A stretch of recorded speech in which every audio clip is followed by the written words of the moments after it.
Hi,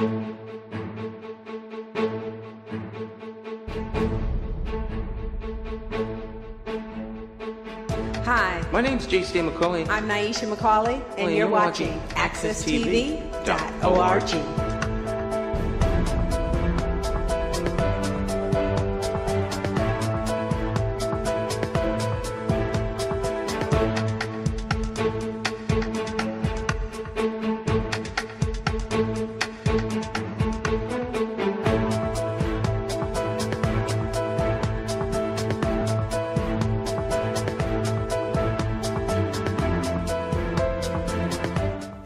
Hi, you are watching the Senate Reports. Again, my name is George Logan, State Senator for the 17th District. The 17th District covers towns of Ansonia, Derby, Hamden, Woodbridge, Naugatuck, Bethany, and Beacon Falls. In this segment, I'm going to discuss my background leading up to my run for office. I grew up in New Haven, Connecticut. In New Haven, I grew up in the Hill section. I attended public and parochial schools through to college. I attended Notre Dame High School in West Haven, Trinity College in Hartford. I majored in engineering. I also have a master's degree in mechanical engineering as well. I'm not a career politician. I have another job. I work at a water utility, Aquarion Water Company, serving mainly the Fairfield County area, Litchfield County, parts of Stonington, and other sections of the state. My background is pretty varied and diverse. From a very young age, I saw the importance of giving back to the community. Growing up in the Hill section of New Haven, I attended for many years the Boys and Girls Club, the Albee Booth Boys and Girls Club. There, I saw many dedicated workers, social counselors. It was the first place I met actual college students. And I saw how those folks selflessly gave back to the community. So growing up in the inner city, New Haven, I thought to myself, one day when I make it, I too am going to give back to the community. For me, making it meant graduating from college and getting a job and being able to, to sustain myself and raise a family. So throughout my high school years at Notre Dame High School in West Haven, I did a lot of volunteer work. I actually had to also work, and I also ran track and field while I was at Notre Dame. At Trinity College, while I was majoring in engineering, I was involved in a number of programs, volunteer programs. For example, a pre-college math and science program, the Connecticut Pre-Engineering Program. I worked as a volunteer during my college years, also worked during their summer programs. I also worked, after I graduated, in the Bridgeport area with a program called the Education for Deserving Youth Program. As a professional, I have been involved in a number of different organizations. I am involved currently on the volunteer board for the Griffin Hospital in Derby. I'm also involved with Central Connecticut Coast YMCA. I'm on the board of directors there as well. I'm involved with Junior Achievement of Western Connecticut, which teaches basic business principles to students in inner city as well as suburban areas as well. I'm also on the Greater Valley Chamber of Commerce, which is a business organization. So volunteering for all of those organizations have been very important to me over the last 20 years. But after being involved in the community and being involved in those different types of organizations, what I saw was that the state of Connecticut, particularly our fiscal health, has been in decline, particularly over those 20 years. And I got to a point where I said to myself, why am I relying on the folks that are in Hartford now that I thought just weren't doing a very good job in terms of leading the state. and I thought I'd throw my hat in the ring. I think that Connecticut, being a state of millions of people, there's no need for us to keep sending the same leaders to Hartford if they're not getting the job done. Not to say they're bad people, but many of their policies just haven't been working out very well. So I thought I'd throw my hat in the ring. And ran a campaign looking at and focusing on my background. I live in Ansonia. I have a family and my two children. My son is a senior in high school, applying to colleges now. My daughter is a sophomore. And what I realized was that if I don't do something at a statewide level to do what I can to help the state turn around, particularly in our fiscal health, my kids, once they graduate from college, they're not going to be able to find a job, most likely, in Connecticut. And I'm going to have to travel to other parts of the country to see my kids, other parts like California or Texas or Florida or North Carolina, to go where the jobs are. We need to do more to stop the outflow of jobs in Connecticut, because when jobs leave the state, people leave the state. And back to my kids. Now, if they were fortunate once they graduated from college to find a job in Connecticut, they would most likely not be able to do what I have been fortunate enough to do, which is to buy a home and raise a family. Why?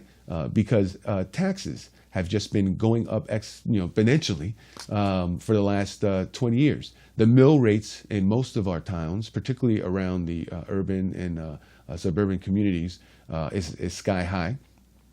The state has continued to utilize the financial model of increasing taxes in an attempt to build up revenues and increase spending. Increasing taxes and increasing spending, that model, I believe, just has not been working, because what it has done is that it has made Connecticut a very business unfriendly state. And as a result, as I mentioned, jobs are leaving the state. So you have less people to shoulder the tax burden. And there's a maximum. There's only so many tax increases that people can withstand. And I think we have reached that tipping point. So I thought this was a good time for me to run for office. I saw the opportunity, and I did my best to take advantage of that. I was able to defeat a longtime incumbent in the 17th district, ran a positive campaign, focused completely on the issues. I felt, as I still do, that there are a number of legislators that are just rubber stamping the policies of Governor McCauley, which has been doing a disservice, I think, to the community, to the state. I am an independent thinker. I am a Republican. I consider myself a moderate Republican, certainly conservative when it comes to fiscal issues and fiscal matters, and I think more moderate in the middle of the road when it comes to social issues and reform. As a new state legislator, I have been focusing on my foundation and on my background of the people that I have worked with, that I've interacted with within the community. I have heard many of the issues facing the folks, particularly in my district, but which are similar for the rest of the state as well. The issues that we face here in Connecticut cross many different social and economic levels and scales. Everyone is affected by jobs or lack thereof. So my focus is on making Connecticut more business friendly, building more confidence in the business community so that companies will want to come to Connecticut. The ones that are here will plan to expand and hire more workers, and to stop them from wanting to plan on leaving the state. We have a lot to offer here in Connecticut. I think it's important that we utilize the strengths of our community. to help make Connecticut a better place. I look forward to continuing with this program and with this report. I will have various themes. I will be back shortly. We're going to take a quick break, and I'll head into the next segment of this program. I will discuss what it's like to be a state senator, particularly from the perspective of a fresh and brand new state legislator.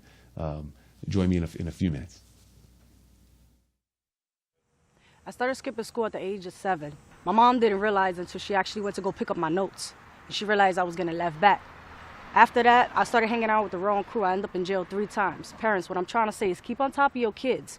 Make sure you call, make sure you do what you gotta do. You know, parents, school is important. It's a big deal.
Black History Month, we pause to acknowledge and appreciate contributions enriching our cultural and intellectual fabric.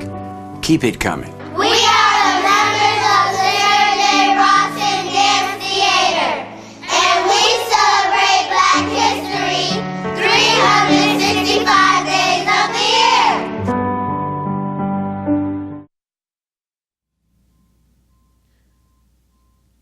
Welcome back. You are watching the Senate Reports. Again, my name is George Logan, State Senator for the 17th District, covering the towns of Ansonia, Derby, Hamden, Woodbridge, Bethany, Beacon Falls, and Naugatuck. During this segment, I'm going to talk about what it's like to be a state senator. To begin, I'm going to go back to my campaign. So the November 8th, 2016 election, I was able to beat a long-term incumbent state senator. He had been in office for 12 election cycles, about 24 years.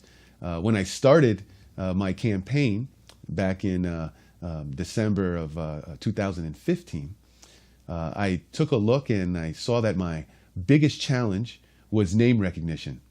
In my district, there are approximately 55,000 registered voters. And when I started my campaign, in terms of name recognition, the incumbent, just about all 55,000 folks in the district knew his name because he had been in office for so long. And if I were to gather up all my family and friends and coworkers and folks in the business community that I know, I was maybe being generous at 200. So you're looking at 200 versus 55,000. So what I did was, decided that I was going to run a positive campaign, look at the issues, look at the incumbent's voting record, which were aligned with Governor Malloy, who continues to be very unpopular in the state in terms of his policies, and I ran on that. I spent a lot of time knocking on many doors, probably close to 5,000 or 6,000 doors during the election cycle. I met lots of folks. Now, in my district, we have sort of inner city urban areas in Hamden, suburban areas in Hamden, also in Ansonia and Derby, that community, former industrial factory type community, changing, but still has a lot of the core blue collar folks with heavy family foundation and roots. But I also have Woodbridge, which is an affluent town. There's also Bethany and Beacon Falls, which are more rural. So in the same day of campaigning, I could be in a neighborhood where I literally would see people picking bottles out of garbage cans for recycling on the street as I'm campaigning. And then that could be in the morning or afternoon. And then that evening, I could be in Bethany in a community farm, watching watching livestock as I'm trying to get the word out. So I had to be very diverse, creative in terms of listening to folks and finding out what the issues are and finding what the common themes were that went all across all social and economic different status.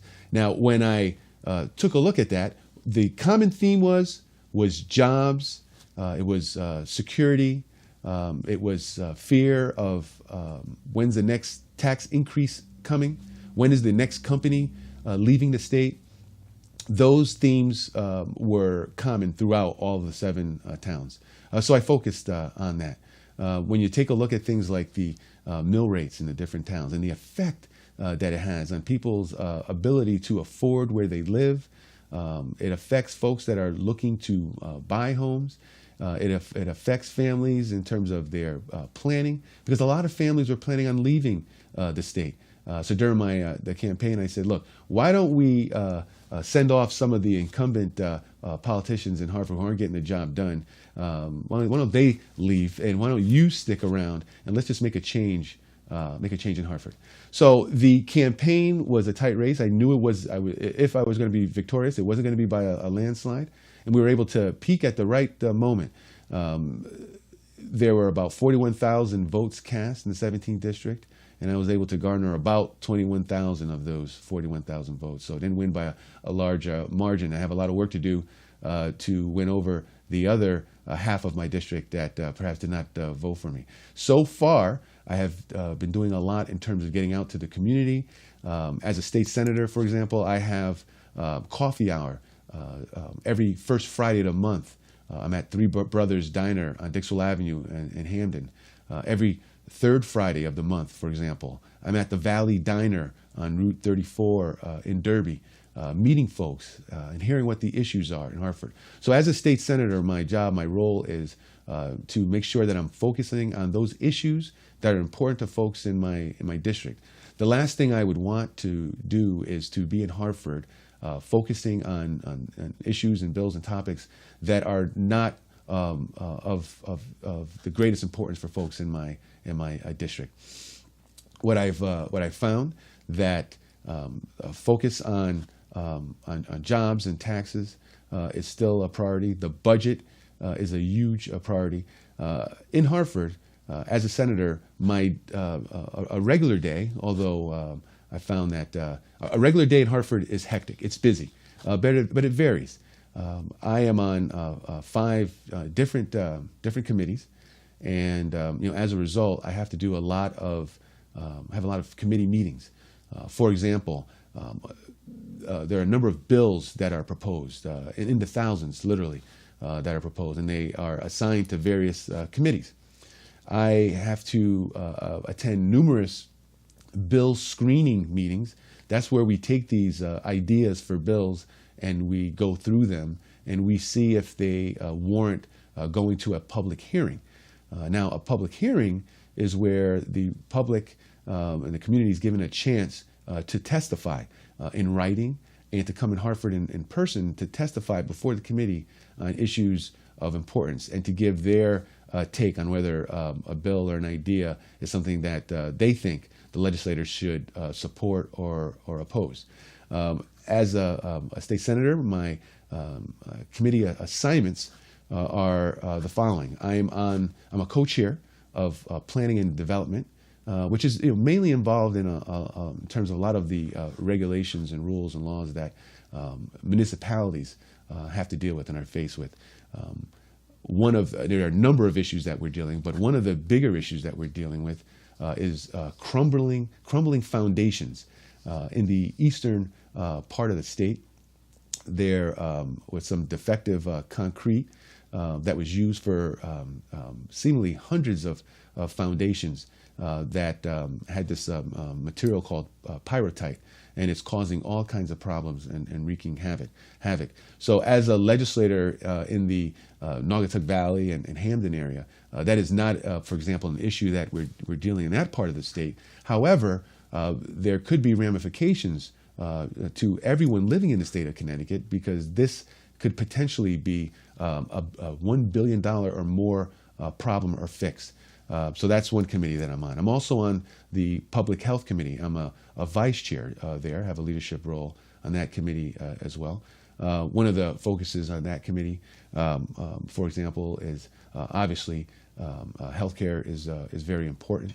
So there are a number of different bills related to that as well. Education. I'm on the Education Committee. I'm a vice chair there. Early childhood education, early literacy is very important. We just had a public hearing yesterday, for example, and one of the issues that we discussed was lead in water and pipes in schools, and coming up with a program for monitoring and testing. I'm also on the Veterans Committee.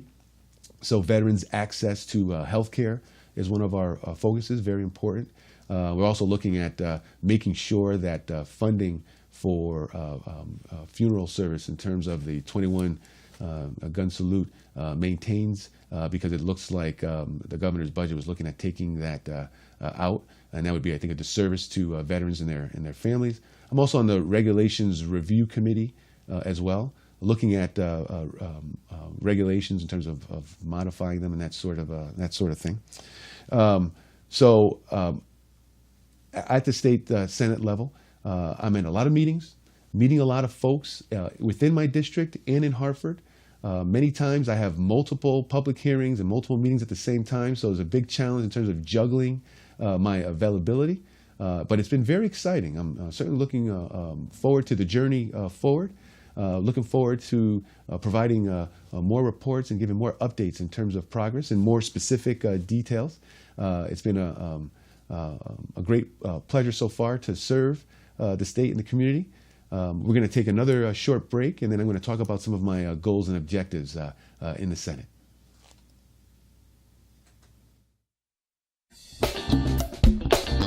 Some of our guests are actually getting ready. We have nine minutes. Pretty much you and Wendy. What is your relationship?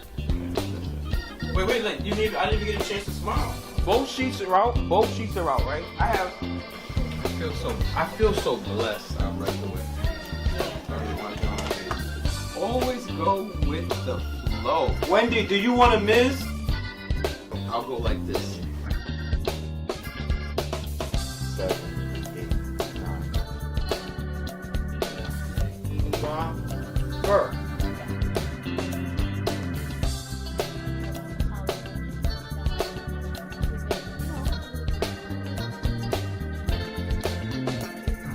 Don't make a spoof out of this, please.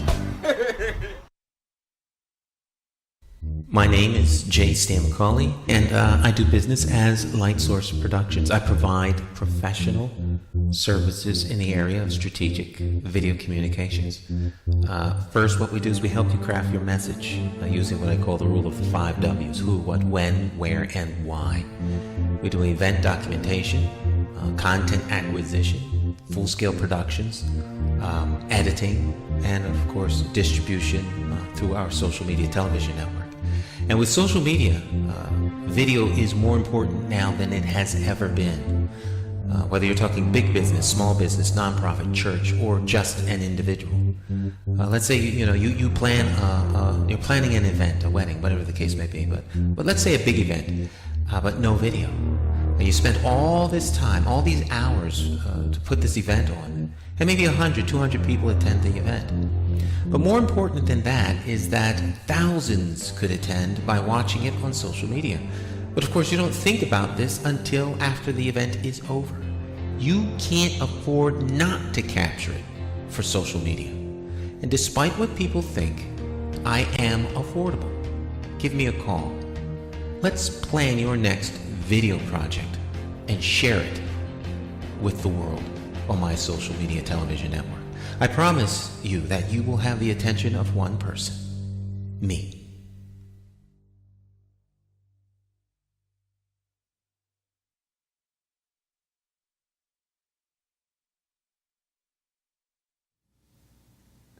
Thanks again for joining us. This is the Senate Reports. And again, my name is George Logan, representing the 17th Senatorial District, covering the towns of Ansonia, Derby, Hamden, Woodbridge, Bethany, Beacon Falls, and Naugatuck. In this section of the program, today's program, I'm going to talk about some of my goals and objectives in the Senate and how I plan on going about achieving those goals and objectives.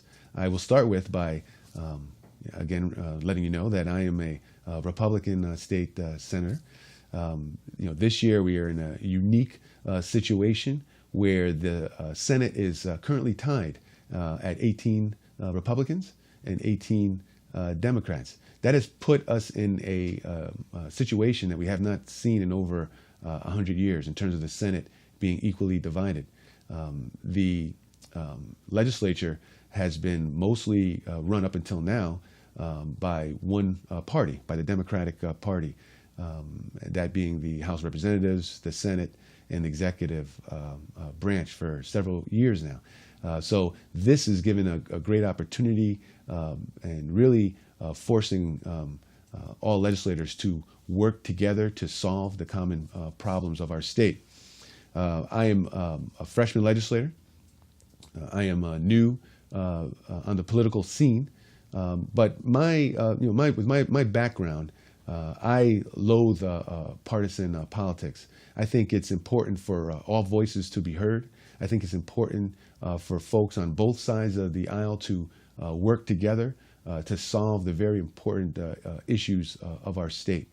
So just as I have thus far, I will continue to work with my Republican colleagues in the Senate and in the House and the various committees that I'm working with, and with my Democratic colleagues as well. I have found, though, that so far, folks have been very helpful on both sides of the aisle, helping me to get up to speed on a number of issues and procedural type of things, which I think is promising. What I find is that most folks, just about everybody in the legislature, wants to do the right thing, wants to help our beloved state of Connecticut. We just have different ideas, different perspectives in terms of how to go about getting there. For example, I lean more conservative when it comes to fiscal matters and fiscal issues. I believe that we cannot continue to think that it's feasible, plausible, realistic to continue to increase revenues by simply increasing taxes. We need a healthier business community, business climate. We need more folks working. We need more businesses in Connecticut. We need the companies that are here to stay. So that is sort of my bent. I'd rather see us grow in terms of development of our business community. That will, I think, lead to much more prosperity than just raising taxes and increasing spending. I also feel that we need to look at how we are spending our money. We need to reprioritize how we're spending money. I believe that there are many programs and departments that in our state that are not running as efficiently as they can be. I feel that, for example, there are a lot of state workers that know and understand and know exactly where these inefficiencies are, but they're not being listened to. I think that many state workers are not being represented particularly well by their union leaders. I think that state employees, the frontline workers, need to be listened to more in order to help make that change. We need to work more efficiently. I also feel in terms of the state pension and benefits that our state workers receive. I think in some cases, in some areas, they're a bit over generous. I think it's a wonderful program, but we just can't afford it. So, for example, in terms of the contributions to their retirement plans and pension, there are many state workers that don't contribute anything to their retirement plan. And about 75% only contribute 2%. The national average, if you work for a private company, not for the state of Connecticut, you're contributing more around 7% of what you make towards your retirement plan. So that's for an example of one area of focus. There's certain legislation that I am supporting this session. For example, I think property tax relief is very important. The governor's budget is looking at doing the opposite, eliminating some of those property tax credits that are out there. I think we need more relief to help build confidence and we shouldn't be doing things to discourage folks from wanting to stay here and live here and raise their families here in Connecticut. Spending reforms. I have introduced a number of bills geared towards spending reforms, including prohibiting overtime payments and longevity pay and reimbursements for mileage from the calculation of retirement income for state employees. Right now, state employees are able to utilize their last 3 years of high earning towards their calculation for pension. So you have a number of folks that are loading up in terms of overtime and such. I think that their pension calculation should be based more on their normal, regular pay. I do understand that in some departments that have staff challenges, that certain overtime is required on a normal basis. I'm not talking about that type of overtime, but again, those folks that are taking advantage of that provision, I think is important. So I'd like to that will save the state millions right away, right now. I also think we should have a constitutional spending cap here in Connecticut. I know there is currently a spending cap, but it has more holes than Swiss cheese. We need to tighten that up. We need to have a real spending cap so to make sure that we are actually spending within our means. What's happening now is that as a result of the bad policies leading up to this point, in many cases, the governor is left with no other options than to making knee-jerk reactions, which affects the most vulnerable in our community in terms of healthcare, for example, in terms of education. You take a look at what's going on in terms of funding coming back to the municipalities. All of these issues that we're dealing with now are the result of bad policies leading up to this point. Now, my point is that if the current leadership in Hartford doesn't understand that the definition of one of the definitions of insanity is doing the same thing or the same things over and over again and expecting different results, we need to realize that we need to change how we go about managing the state and managing the government, because the way we're doing it now is having a very negative effect on our state in terms of the folks living here, in terms of the most vulnerable folks in our society and in our community. And I think that we need a change. We need to focus on ways of increasing revenues, and I think that can only happen by people working and people having jobs to pay taxes and having jobs to raise their family. In terms of the governor's proposed budget as it applies to school funding, you know, they had this ECS, educational cost sharing formula. The governor has now, in his budget, proposed a change to that. In many communities now, in terms of aid to funding for municipalities, is going up in a number of communities. There's been a focus on approximately 30 particular communities that are seeing an uptick in terms of funding from the state.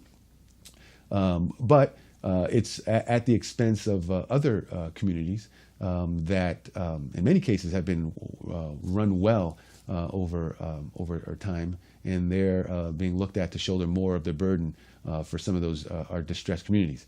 I think it's important that we have fair and equitable balance. I think the governor's budget is a starting point for discussion. I have other issues with this, the governor's budget. For example, he's looking at coming up with approximately $700 million in concessions from the state union. If he's unable to come up with those concessions, what happens then? So I'm afraid that some of the promises for increased funding in some of our most distressed communities could suffer if the governor's plan does not work accordingly. I will be covering more topics such as these moving forward. Looking forward to our next program. And until then, have a great day and a great week. Again, my name is George Logan, State Senate.